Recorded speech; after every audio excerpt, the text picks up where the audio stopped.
मैं आज भी उस बहुजन समाज पार्टी का झंडा ऊंचा किया हूं और विधानसभा में अकेले ही बहुजन समाज पार्टी की आवाज को बुलंद करता रहता हूं। तो देखना, जहां भी अवसर मिलेगा एक गरीब की मदद के लिए हमेशा तुम आगे रहना, और मैं हमेशा उसी को निभाता रहता हूं। विधानसभा के चुनाव में पदों पर बैठा देते हैं और 5 साल पूरा उसका शोषण करते हैं। मैं बात इसलिए कर रहा हूं, मैं आपका बहुजन समाज पार्टी का ऐसा सिपाही हूं कि जब ये अवसर मिला मुझे तो मैंने बिना भेदभाव किए सभी क्षेत्र पंचायत सदस्यों को बुला करके मैंने 2 शर्तें रखी।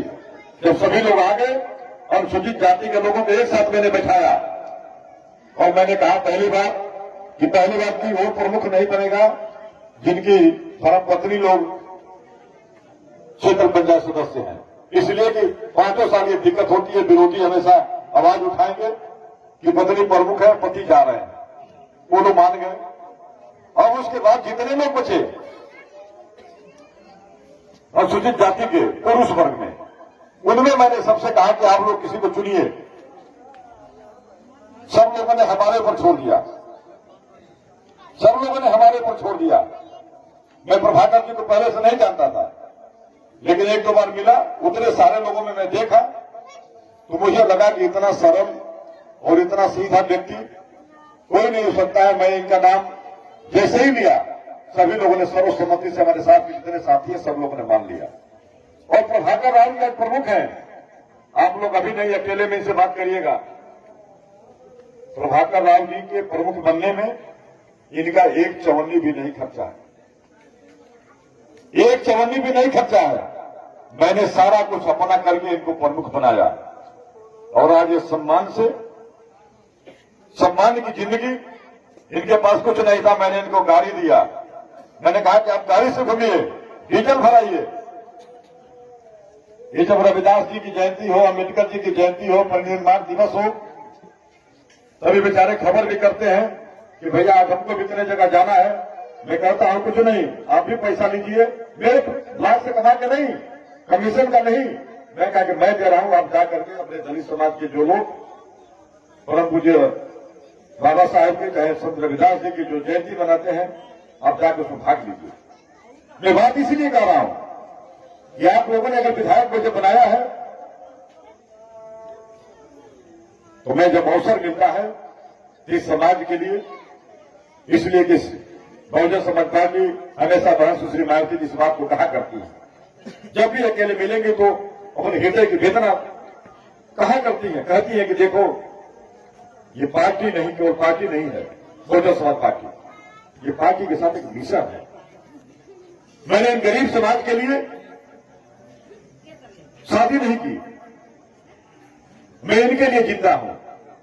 हमारे ऊपर तमाम आपत्ति विपत्ति आई, लेकिन मैं कभी पीछे नहीं हटी। तो देखना, जहां भी अवसर मिलेगा एक गरीब की मदद के लिए हमेशा तुम आगे रहना, और मैं हमेशा उसी को निभाता रहता हूं। विधानसभा के चुनाव में तमाम विपक्षी लोगों ने हवा उड़ाया कि उमाशंकर सिंह बहुजन समाज पार्टी से लड़े हैं, लेकिन चुनाव जीतते ही भाजपा में चले जाएंगे। कितना हवा उड़ाए थे लोग, लेकिन आज देखिए अकेले जीता पूरा उत्तर प्रदेश से। 1 साल से अधिक कार्यकाल हो गया। मैं चाहता तो मैं भी सरकार में जाकर के शामिल होकर मंत्री बन जाता, लेकिन मुझे अपने ऐसे आराम के लिए मेरी जिंदगी नहीं रहे। मैं आज भी उस बहुजन समाज पार्टी का झंडा ऊंचा किया हूं और विधानसभा में अकेले ही बहुजन समाज पार्टी की आवाज को बुलंद करता रहता हूं। सुने होंगे आप लोग, अकेले हूं, लेकिन कभी कोई ऐसा नहीं कर सकता कि बहुजन समाज पार्टी की उपस्थिति विधानसभा में नहीं रहती। ये सब आपकी ताकत की वजह से, ये सब आपके समर्थन की वजह से है। मुझे बड़ा अफसोस होता है जहां का एक वर्ग हमें पूरी तरह से इतना स्नेह प्यार देता है, और आप सोचते होंगे कि इस नगर पालिका क्षेत्र में, इस वार्ड में मैं कई बार आके कहा, यहां पे जो जल निकासी की समस्या है, जो बरसात के दिनों में मैं आकर देखा हूं, रोआ कांप जाता हूं, लेकिन दिनों से मजबूर हो जाता हूं, इसलिए कि यहां का चेयरमैन इतना ज्यादा प्रतिशोध रखता है आप लोगों से, इतना ज्यादा जलन रखता है आप लोगों से, क्योंकि नगर पालिका क्षेत्र में आता है। ये काम मैं कराने के लिए अगर अपने निधि से या अपने किसी फंड से कोशिश करता हूं, वह व्यक्ति हर जगह आड़ंगा लगा करके खड़ा हो जाता है, इसलिए कि नगर पालिका से एडोसी नहीं देता है।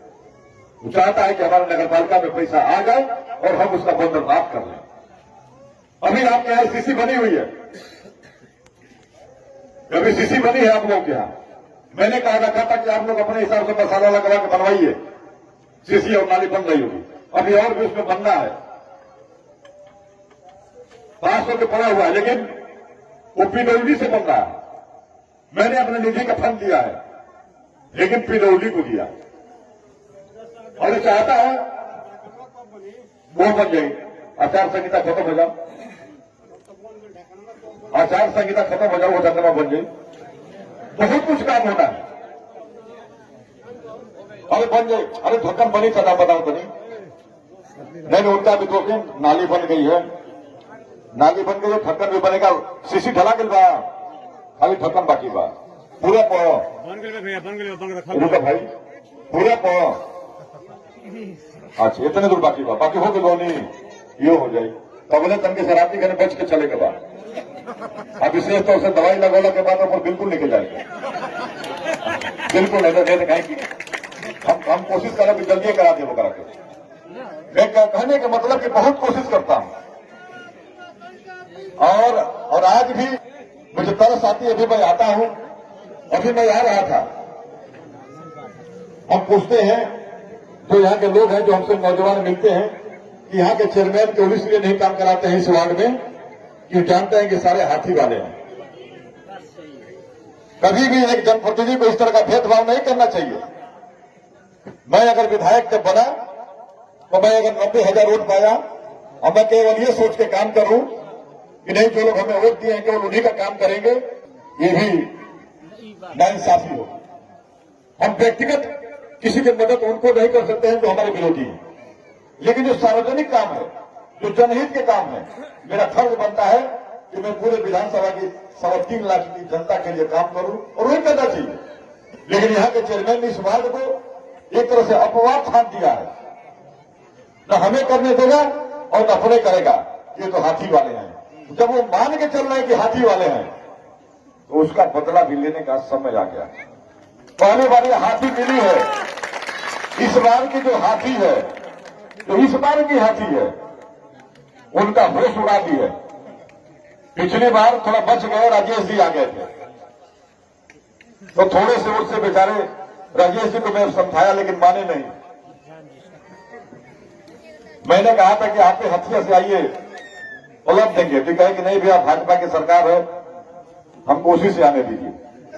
बेचारे कोशिश किए, इधर गए, हम दूसरे पे आए। कितना समय 300-400 वोट से चुनाव हारे थे, लेकिन आज सब हम दोनों लोग एक हैं, सभी लोग एक को लड़ रहे हैं। तो केवल मैं आप सबसे यह अपील करने के लिए आया हूं और सही बता रहा हूं, इतना मन में मलाल रहता है। जहां आप लोग हमें 100% मेरे साथ रहते हैं, 2-4 लोग तो मान लीजिए हर जगह भी हैं, 2-4% लोग हो जाते हैं।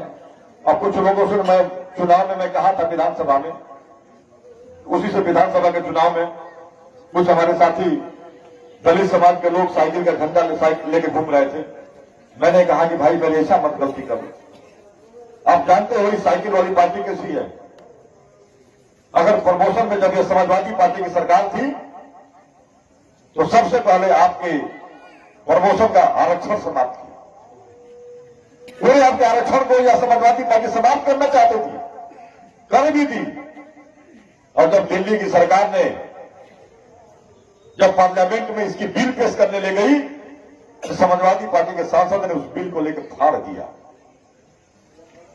तो इसलिए कि अगर दलित समाज का व्यक्ति कोई समाजवादी पार्टी का झंडा लेकर चलता है तो समझिए कि वह अपनी आने वाली पीढ़ी के लिए कलंक है और वो आदमी को समाज से पूरी तरह से बहिष्कृत कर देना चाहिए। इस तरह से कभी नहीं होना चाहिए। इसलिए कि आप सोच लीजिए, आपके घर में नौकरी करने वाले भी लोग होंगे। जो लोग पहले एसडीएम थे, प्रमोशन समाप्त हो गया तो आ गए नायब तहसीलदार बन गए। वो समाजवादी पार्टी ने आपके साथ काम किया था। लेकिन कोई बात नहीं, विधानसभा का चुनाव था, कुछ लोग बहकावे में आ जाते हैं, इसलिए मैं आप सबसे अपील करने के लिए आया हूं। बहुत मन में उम्मीद रहती है, पानी लगता है तो महीनों की पंपिंग सेट लगवा करके पानी निकलवाता हूं अपने डीजल से। नगर पालिका के चेयरमैन होते मुझे पंपिंग सेट लगवा के पानी निकलवाना पड़ता है।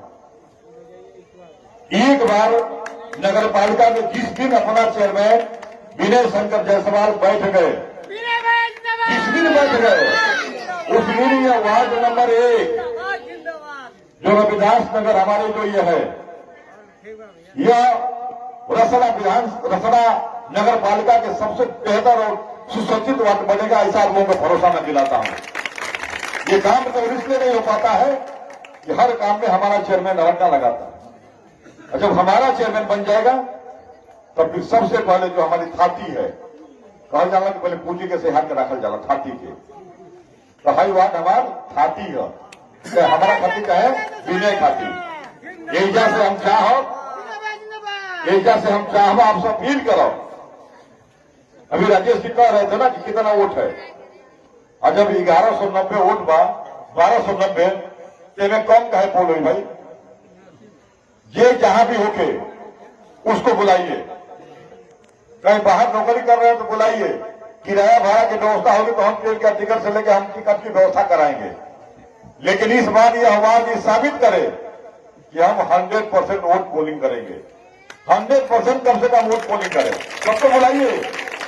और जो यहाँ के चेयरमैन 25 सालों से दम भर रहे हैं कि हम दलित बस्ती में काम नहीं कराएंगे, ये सब हाथी वाले हैं, तो उनको इस बार अभ्यास कराइए कि देखो 25 साल का बदला, हमारी बस्ती तुमको एक वोट भी नहीं दी, सारा वोट विनय शंकर जायसवाल को हाथी वोट मिली है, ये करके आपको बदला लेना है।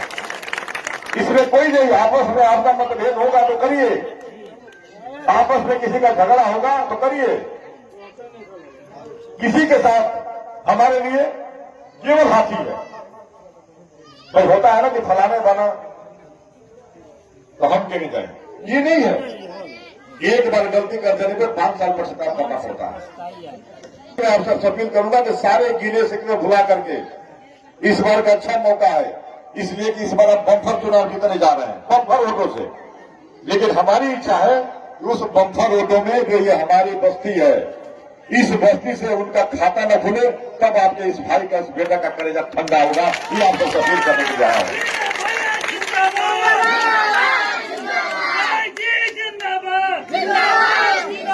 इन्हीं बातों के साथ मैं अपनी बात समाप्त करूंगा। पुनः एक बार अभी जो साथी होंगे, जो यहाँ पे नहीं होंगे, बाजार में होंगे या कहीं बाहर गए होंगे, मैं आप सबसे आग्रह करूंगा कि आप सब जब भी आए तो उनको समझाइए, कन्विंस करिए कि विधायक जी आए थे, विनय शंकर जायसवाल आए थे, राजेश जी आए थे, हमारे जिलाध्यक्ष आए थे, बहुजन समाज पार्टी सब लोग आए थे और आकर के कमर से प्रार्थना करके गए हैं। इस बार चुनाव जीत रहे हैं, लेकिन दलित बस्ती हमारी उत्तर प्रदेश में एक मिसाल कायम करे, पूरे उत्तर प्रदेश में मिसाल होगा। जब गिना जाएगा तो मिसाल होगा। वहां उमा शंकर सिंह का एक वाद ऐसा है जहां विरोधी किसी का खाता तक नहीं खुला है। इन्हीं बातों के साथ मैं आप सभी बड़े बुजुर्ग के चरणों में प्रणाम करता हूं, अपने माताओं के चरणों में प्रणाम करता हूं और नौजवान साथियों से विशेष अपील करूंगा। यहाँ के नौजवान साथी बड़ा जुझारू होते हैं, बहुत क्रांतिकारी होते हैं। मैं कहूंगा कि उस दिन घर से कोशिश करिएगा कि एक एक वोट चला जाए बूथ पे, एक वोट बूथ पे जाए और सारा वोट पूर्ण हो जाए। ये सब आपसे अपील करने आया हूं। बहुत बहुत धन्यवाद। जय भीम, जय भारत, खुदा हाफिज। और मैं चाहूंगा कि कार्यक्रम समाप्ति होने से पहले विनय शंकर जायसवाल जी जो बहुजन समाज पार्टी के प्रत्याशी हैं वो भी आए। आप सब लोग इतने इकट्ठा हुए हैं, इतने समय से परिश्रम कर रहे हैं, तो आप सबका आभार व्यक्त करने के लिए मैं आह्वान करता हूं कि विनय शंकर जायसवाल जी आप सबका आभार व्यक्त करें।